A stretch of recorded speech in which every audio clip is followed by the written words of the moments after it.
The old chest lay heavy in the flickering candlelight. Its wooden surface, scarred by time, told tales of countless hands that had touched it, each leaving behind a mark of their own era. The chest seemed to hold within it the weight of centuries, a silent witness to the passage of time. Dust swirled as the lock, stubborn after centuries, finally yielded with a groan. The sound echoed in the stillness, a reminder of the chest's long slumber. As the lid creaked open, a cloud of dust rose, dancing in the candlelight like tiny specters of the past. Inside, nestled on faded velvet, lay not gold nor jewels, but a map. The velvet, once rich and vibrant, had faded to a dull hue, its texture worn thin by the passage of time. The map, however, remained intact, its edges crisp and its surface unmarred by the years. Crafted on thick vellum, it bore the weight of age and hinted at secrets long buried. The map's surface was a tapestry of lines and symbols, each one a clue to a forgotten past. The vellum, though aged, was sturdy, a testament to the craftsmanship of its creators. This was no ordinary chart. It whispered of hidden passages, coded symbols, and a name repeated in faded ink: Templar. The symbols, though cryptic, seemed to pulse with a hidden energy, as if they were alive with the secrets they guarded.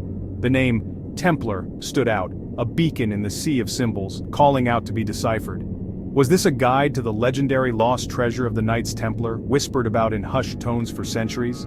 The map seemed to promise untold riches, hidden away in secret locations, waiting to be discovered by those brave enough to seek them out.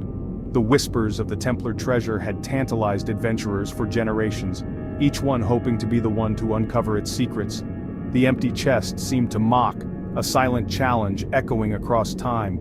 It was as if the chest itself was daring the finder to embark on a quest, to follow the map and uncover the truth behind the legend. The emptiness of the chest was a stark reminder that the true treasure lay not in material wealth, but in the journey itself.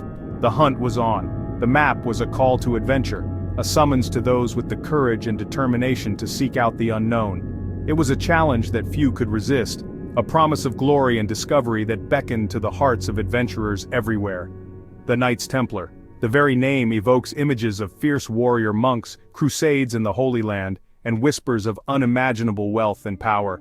The Templars were more than just knights, they were a brotherhood bound by a sacred mission, their lives dedicated to the protection of pilgrims and the defense of the Holy Land. But who were these enigmatic figures, shrouded in myth and legend? Their story is one of mystery and intrigue, a tale woven with threads of bravery, faith, and betrayal. The Templars were both revered and feared, their power and influence extending far beyond the battlefield. Were they truly guardians of sacred relics, their coffers overflowing with ancient treasures? The legends speak of vast hoards of gold and priceless artifacts, hidden away in secret locations, guarded by the Templars' unwavering vigilance. But the truth of these tales remains elusive, shrouded in the mists of history. Or were they victims of power, their story a cautionary tale of greed and betrayal? The Templars' rise to power was matched only by their dramatic fall, a downfall orchestrated by those who coveted their wealth and feared their influence. Their story is a stark reminder of the dangers of unchecked ambition and the fragility of power. To unravel the mystery of the Templar treasure, we must first journey back to their beginnings, to the dust and danger of the Holy Land. It is there, amidst the ruins of ancient cities and the echoes of long-forgotten battles, that the true story of the Templars begins. Their legacy is etched into the very fabric of history, a tale of courage, faith, and the relentless pursuit of a higher purpose. The year is 1118. The sun sets over a medieval landscape, casting long shadows over the ancient city of Jerusalem. Jerusalem, recently captured during the First Crusade, teems with pilgrims seeking solace and salvation. The streets are alive with the sounds of merchants haggling, children playing, and the devout whispering prayers. The air is thick with the scent of spices and the dust of countless footsteps. Yet danger lurks on every dusty road, bandits and raiders preying on the faithful. These treacherous paths are fraught with peril, where the unwary traveler might find themselves at the mercy of ruthless brigands. The journey to the Holy Land is not just a test of faith, but a trial of survival. It is into this volatile world that a small band of French knights steps forward, their purpose singular and their vow sacred, to protect the pilgrims who journeyed to the Holy Land. Clad in armor and driven by a higher calling, they ride through the desert, their presence a beacon of hope for the weary and the fearful. These 9 knights led by Hugues de Payen would become the founding fathers of the Knights Templar, a brotherhood forged in faith and tempered by the fires of war. Their leader, Hugues, a man of unwavering conviction, rallies his comrades with a vision of a holy mission that transcends the mortal realm.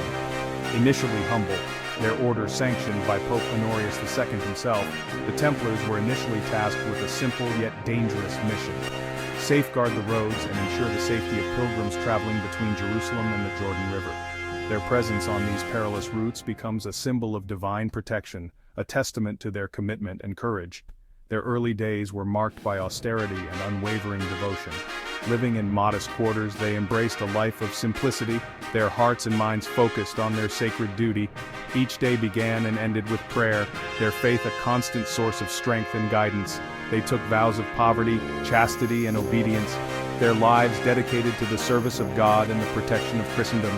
These vows were not mere words, but a solemn pact that bound them to a higher purpose. Their commitment was absolute, their resolve unbreakable. Little did they know that their path, paved with good intentions, would soon lead them to unimaginable power and influence, forever altering the course of history. As their reputation grew, so did their responsibilities and their reach. The Templars would become more than just guardians of the Holy Path. They would become a formidable force, shaping the destiny of nations and the fate of empires. Their training was rigorous, their discipline unmatched. Each knight was a warrior of exceptional skill, honed through relentless practice and the crucible of battle. They were not just defenders of the faith, but elite soldiers, their prowess on the battlefield earning them respect and fear in equal measure. Beyond their martial prowess, the Templars were also builders and strategists. They constructed fortifications, established strongholds, and developed a network of support that extended across the known world. Their influence was felt far and wide, their legacy etched into the very fabric of history. In council, they were wise and judicious, their decisions guided by a blend of faith and pragmatism. They planned campaigns, negotiated alliances, and navigated the complex political landscape of the medieval world. Their leadership was marked by a balance of piety and practicality, their actions driven by a deep sense of duty and honor. On the battlefield, they were a force to be reckoned with, their charge a sight to behold. Clad in their distinctive white mantles adorned with the Red Cross, they embodied the spirit of the warrior monk, their courage and tenacity inspiring those who fought alongside them and striking fear into the hearts of their enemies. Yet despite their martial achievements, the Templars never lost sight of their spiritual mission. In moments of solitude and reflection, they sought communion with the divine, their prayers a testament to their enduring faith. Their journey was not just one of conquest, but of spiritual fulfillment, their lives a testament to the power of faith and the strength of the human spirit. As they rose to prominence, the Templars were honored and revered, their contributions to Christendom celebrated by kings and commoners alike. Their legacy, however, was not without controversy, their rise to power accompanied by intrigue and suspicion. Yet, through it all, they remained steadfast in their mission, their dedication to the Holy Path unwavering. And so, the guardians of the Holy Path continued their journey, their story a tapestry of faith, courage, and sacrifice. Their legacy endures, a testament to the enduring power of belief and the indomitable spirit of those who dare to dream of a better world. The Knights Templar, once humble protectors of pilgrims journeying to the Holy Land, found themselves at the heart of a burgeoning economic system. Their transformation from a small band of warrior monks to a powerful financial institution is a tale of ambition, innovation, and the relentless pursuit of success. Donations from grateful pilgrims and nobles, combined with strategic land acquisitions, swelled their coffers. These contributions were not merely acts of charity, they were investments in the Templars' growing influence and reach. The Templars' ability to manage and multiply these resources was unparalleled in the medieval world, but it was their innovative spirit that truly set them apart. The Templars were not content with simply amassing wealth, they sought to revolutionize the way financial transactions were conducted. Their foresight and ingenuity laid the groundwork for systems that would endure for centuries. Recognizing the dangers of pilgrims carrying large sums of money on perilous journeys, the Templars devised a system of credit.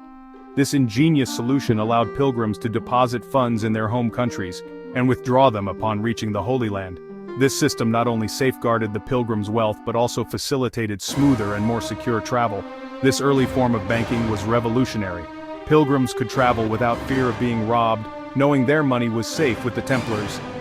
This system of credit and exchange was a precursor to the modern banking system, showcasing the Templars' forward-thinking approach to finance. This financial acumen, coupled with their military prowess, propelled the Templars to new heights of power and influence. Their dual role as warriors and financiers made them indispensable to both the church and the secular rulers of the time. They were not just soldiers, they were strategists, diplomats, and economic innovators. They became trusted advisors to kings, their network of castles and preceptories stretching across Europe and the Holy Land. These strongholds were not just military bases, they were centers of administration and finance, hubs of a vast and intricate network that spanned continents. Their iconic white mantles, emblazoned with the blood-red cross, became a symbol of both military might and financial stability. The sight of a Templar knight inspired confidence and trust, whether on the battlefield or in the halls of power. Their reputation was built on a foundation of discipline, honor, and an unyielding commitment to their mission. But with great power comes great risk, and the Templars' ascent to the pinnacle of medieval society would soon attract envy, suspicion, and ultimately their downfall. Their immense wealth and influence made them targets for those who coveted their resources and feared their power. Accusations of heresy and corruption were leveled against them, leading to arrests, trials, and executions.